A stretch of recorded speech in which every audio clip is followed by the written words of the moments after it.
Percentage, percentage एक number है जो क्या करेगा 100 को, ठीक है, 100 को एक्सप्रेस करता है किसमें, फ्रैक्शन की फॉर्म में, मतलब 1/100 की फॉर्म में, क्या करेगा 1/100 की फॉर्म में इसको एक्सप्रेस करेगा, ठीक है। अब यहाँ पे है सेंट, क्या सेंट, तो सेंट का मतलब क्या होता है, परसेंटेज है, ठीक है। परसेंटेज को हम कैसे निकालेंगे, तो जितना पार्ट उन्होंने लिया होगा, ठीक है, जितना पार्ट उन्होंने लिया होगा किसी चीज का, अपान कर देंगे, किसके साथ अपान करेंगे, जो पूरे का पूरा वो होगा, ठीक है, और मल्टीप्लाई कर देंगे 100 के साथ। अभी हम एक एग्जांपल लेंगे जिसकी हेल्प से हमारा ये पूरे का पूरा कंसेप्ट क्लियर हो जाएगा। जैसे आपने क्या किए हैं, आपने, अब यहाँ पे बात आती है पार्ट की, आपने क्या किया, आपने लिए 300 मार्क्स, कितने 100 मार्क्स लिए, ठीक है। मैंने बोला अपान क्या कर दो, होल, होल मतलब पूरा, कितने में से लिए, तो लिए आपने, लिए 500 में से, कितने में से लिए, 500 में से लिए, और मल्टीप्लाई कर देंगे 100 के साथ, किसके साथ मल्टीप्लाई कर देंगे, 100 के साथ, ठीक है। तो ये क्या हो गया, जो 300 था, ये मैंने बोला पार्ट, पार्ट मतलब जो आप ले रहे हो, ठीक है, और अपान होल जितने में से लिया जा रहा है, जितने में से लिया जा रहा है उसको अपान कर दोगे और मल्टीप्लाई कर दोगे 100 के साथ, तो क्या निकल के आ जाएगा हमारे पास, परसेंटेज निकल के आ जाएगी। तो दे ये 2 0, ये 2 0 गए मर, और अब हम यहाँ पे इसको कर देंगे डिवाइड, तो ये हमारे पास 60% निकल के आ जाएगा। तो क्या होता है, सबसे पहले परसेंटेज होती है वो क्या होता है, एक नंबर होता है जिसको हम 1/100 की फॉर्म में उसको एक्सप्रेस किया जाता है। सेंट का मतलब होता है यूनिट वैल्यू, यूनिट वैल्यू जो होती है, ठीक है, यूनिट वैल्यू हम लेंगे, और यूनिट वैल्यू जो होंगी वो इक्वल हो जाएंगी 1/100 के इक्वल हो जाएंगी। और परसेंटेज कैसे हम फिर निकालेंगे, जो चीज आपने ली है, ठीक है, वो और कितने में से ली है टोटल, ठीक है, जितना उसका वो पूरे का पूरा पोर्शन है वो, ठीक है, और मल्टीप्लाई कर देंगे 100 के साथ, you will get the percentage, जितने मार्क्स आपने लिए हैं अपान कितने में से लिए हैं, अपान कितने में से लिए हैं, मतलब जो टोटल है, ठीक है, तो अपान कर दोगे टोटल के साथ और मल्टीप्लाई कर दोगे 100 के साथ, तो आपकी परसेंटेज निकल के आ जाएगी। अब हम बात करते हैं यहाँ पे हमारे पास रियल लाइफ एग्जांपल्स, ठीक है, रियल लाइफ एग्जांपल परसेंटेज की कहाँ पे, तो आप देखते हो कि आपकी जो कंपोजिशन होती है किसकी, कार्बन डाइऑक्साइड की, ऑक्सीजन की एयर के अंदर, हम इसको किस में देखते हैं, तो हम इसको परसेंटेज में देखते हैं। इन चीजों को हम किस में देखेंगे, तो हम परसेंटेज में देखते हैं। हम बोलते हैं जी हमारे पास 78% है, हमारे पास 98% है, हमारे पास 60% है ना, तो हम क्या करते हैं, उनको परसेंटेज में हम देखते हैं। उसके बाद अगर आप परसेंटेज की बात करो तो और कहाँ पे आपको देखने की मिलेगी, तो आपके पास जो फोन होता है, ठीक है, फोन की जो बैटरी होती है, कहाँ पे, फोन की जो बैटरी होती है, ठीक है, या फिर लैपटॉप की जो बैटरी होती है आपके, वहां पे आप देखोगे जैसे आपके पास वहां पे क्या है, एक बैटरी है, चाहे वो फोन की है चाहे वो लैपटॉप की है, तो यहाँ पे हमारे पास क्या हो जाता है, जितना वो चार्ज होता है पोर्शन, ठीक है, उसकी यहाँ पे परसेंटेज आ जाती है, ठीक है, कि कितनी परसेंटेज चार्ज हुए। सपोज 78%, हम देखते हैं कि हमारी बैटरी जो है वो चार्ज हो चुकी है 78% तक, 78% तक हमारी बैटरी जो है वो चार्ज हो चुकी है। तो ये आपकी कुछ रियल लाइफ एग्जांपल थी जिनकी हेल्प से हमने देखा कि हम परसेंटेज को देख सकते हैं कहाँ पे। पहले अगर अब हम देखते हैं हमारे पास अगर नंबर जो है वो अननाउन है, ठीक है, नंबर हमारे पास पता नहीं है, हमने नंबर को फाइंड करना है परसेंटेज में, तो हम कैसे करेंगे, तो सबसे पहले जो उसके लिए 2 स्टेप है हमारे पास। अगर आपके पास नंबर जो है वो अननाउन है, नंबर पता ही नहीं है हमें, तो फिर उसके लिए हम किस तरह से निकालते, तो पहले स्टेप में आपने क्या करना है, परसेंटेज को एज अ फ्रैक्शन में लिखना है। क्या करना है, परसेंटेज को एज अ फ्रैक्शन में सबसे पहले लिखेंगे। फिर जो सेकंड स्टेप होगा हमारे पास, उसमें हम क्या करेंगे, जो हमारे पास गिवन नंबर होगा, ठीक है, फ्रैक्शन से हम उसको डिवाइड कर देंगे उससे। तो यहाँ पे हम एक एग्जाम्पल लेंगे, क्योंकि जब तक हम एग्जाम्पल ना लें तब तक हमें समझ बिल्कुल भी नहीं आता है। तो सबसे पहले हम एक एग्जाम्पल लेंगे, उसकी हेल्प से हम समझेंगे कि किस तरह से हम अननोन नंबर को फाइंड कर सकते हैं। तो यहाँ पे क्या है जी, हमने एक एग्जाम्पल लिए, पूछा है हम फ्रैक्शन को ठीक है। जो हमारे पास परसेंटेज दी है उसको हम क्या करेंगे, फ्रैक्शन में लिखेंगे सबसे पहले। तो किस तरह से फ्रैक्शन में लिखेंगे, परसेंटेज का मतलब ही होता है क्या, 100। परसेंटेज का मतलब ही दिमाग में याद रखना। कहीं पे भी आपको इस तरह का साइन दिख गया तो वहां पर डायरेक्ट आपको ये समझ आना चाहिए कि ये 100 है, ठीक है।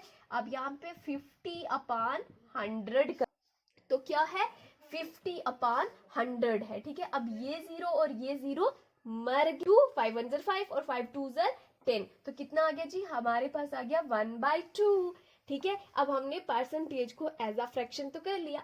अब नेक्स्ट स्टेप हमारे पास क्या है, हमने क्या करना है, डिवाइड करना है। जो हमारे पास नंबर दिया हुआ है उसे हमने क्या करना है, फ्रैक्शन से डिवाइड करना है। तो what is the number is 6। क्या नंबर है हमारे पास, 6 है। तो मैंने क्या बोला, डिवाइड कर देना है। तो हमें पता है जब भी इस तरह से हमारे पास फ्रैक्शन में किसी भी नंबर को हमने डिवाइड करना होता है तो हम क्या करेंगे, उसको सिंप्लीफाई कैसे करेंगे। आप यहाँ पे क्या कर दोगे, जब हम सॉल्व करते हैं तो उसको क्या करेंगे, यहाँ पे जो डिनोमिनेटर है वो न्यूमिनेटर बन जाएगा और न्यूमिनेटर जो है वो डिनोमिनेटर बन जाएगा, ठीक है। तो क्या आ जाएगा, 2/1। अब यहाँ पे मल्टीप्लाई करना है हमने, तब जब हम डिवाइड को मल्टीप्लाई के साइन में कन्वर्ट करते हैं तब न्यूमिनेटर डिनोमिनेटर और डिनोमिनेटर न्यूमिनेटर बन जाता है। तो क्या आ जाएगा, 6, ठीक है, एज इट इज। अब यहाँ पे क्या होगा, इसको कर दोगे मल्टीप्लाई तो आंसर क्या आ जाएगा,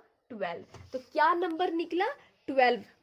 कहते हैं अगर हमारे पास जो है वो क्या है, परसेंटेज हमें नहीं पता, अननाउन है हमारे लिए परसेंटेज, तो इस तरह के जब क्वेश्चन हमारे पास आ जाए तो हम कैसे इसको सॉल्व करेंगे। और ऐसे क्वेश्चन मैक्सिमम एग्जाम में आते हैं, या तो आपके पास नंबर जो है वो अननाउन होता है, ठीक है, या फिर आपको क्या फाइंड करना होता है, परसेंटेज जो हमें नहीं पता है वो परसेंटेज आपको फाइंड करनी है। और किस तरह से हम फाइंड करेंगे, ठीक है।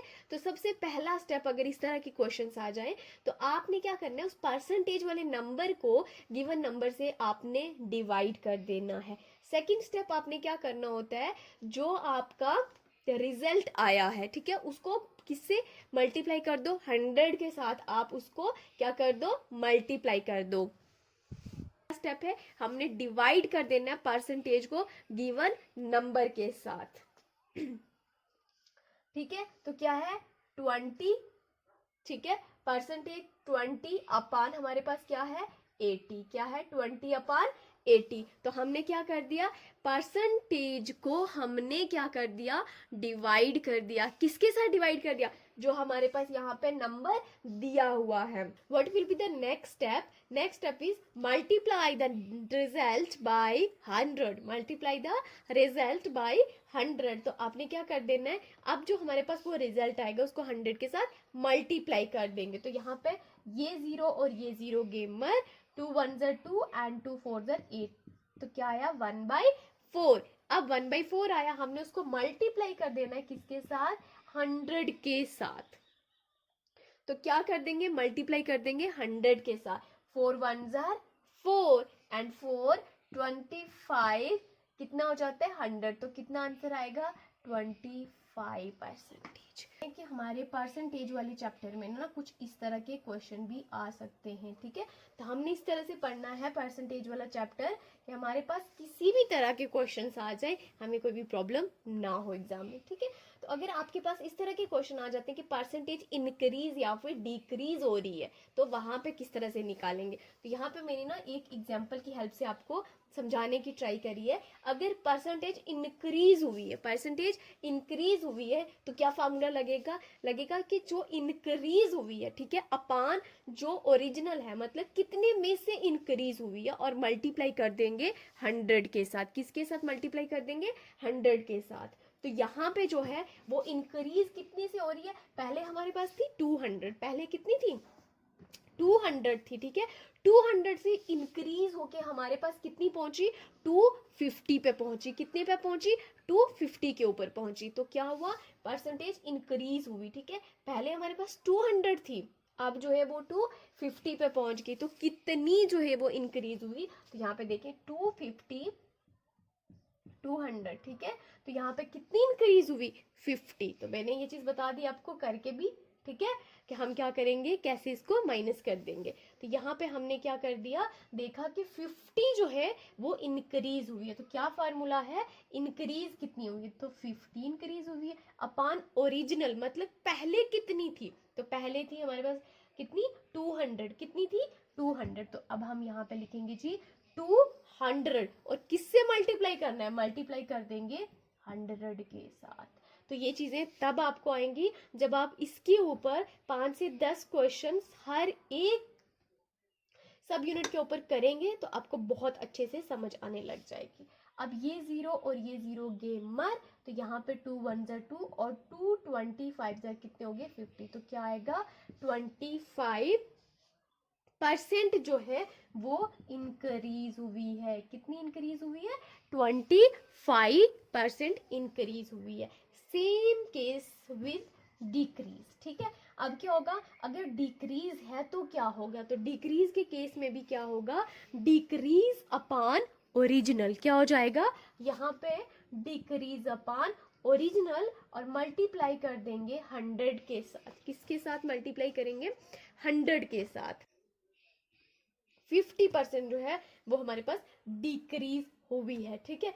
अब यहाँ पे पहले हमारे पास कितनी थी, यहाँ पे 200 थी, 200 से 150 पे चला गया। तो हमने बताना है कितनी परसेंटेज डिक्रीज हुई है, ठीक है। तो क्या करेंगे, डिक्रीज कितना हुआ है, तो 200 से 150 पे गया है, तो कितना डिक्रीज हुआ है, 50 अपॉन हमारे पास जो ओरिजिनल है। तो ओरिजिनल मतलब जितनी पहले थी, तो पहले कितनी थी 200 थी, कितनी थी 200। और फिर हम क्या करेंगे, नेक्स्ट स्टेप इज कि आप 100 के साथ उसको मल्टीप्लाई कर दोगे। तो क्या कर दोगे, 100 के साथ इसको मल्टीप्लाई कर दोगे। तो जब आपने उसको 100 के साथ मल्टीप्लाई किया तो क्या हुआ, ये 2 0, ये 2 0 गेमर, और यहाँ पे 1 और यहाँ पे 25, 2 1 2 एंड 2 25 50। तो क्या आंसर आएगा, 25% जो है वो यहाँ पे डिक्रीज हुई है, ठीक है। तो आई होप अगर आपके पास इस तरह के क्वेश्चंस आ जाते हैं तो आई होप कि आप जो है वो उसका आंसर अच्छे से कर पाएंगे और एग्जाम में अच्छे से मार्क्स जो है वो ले पाएंगे।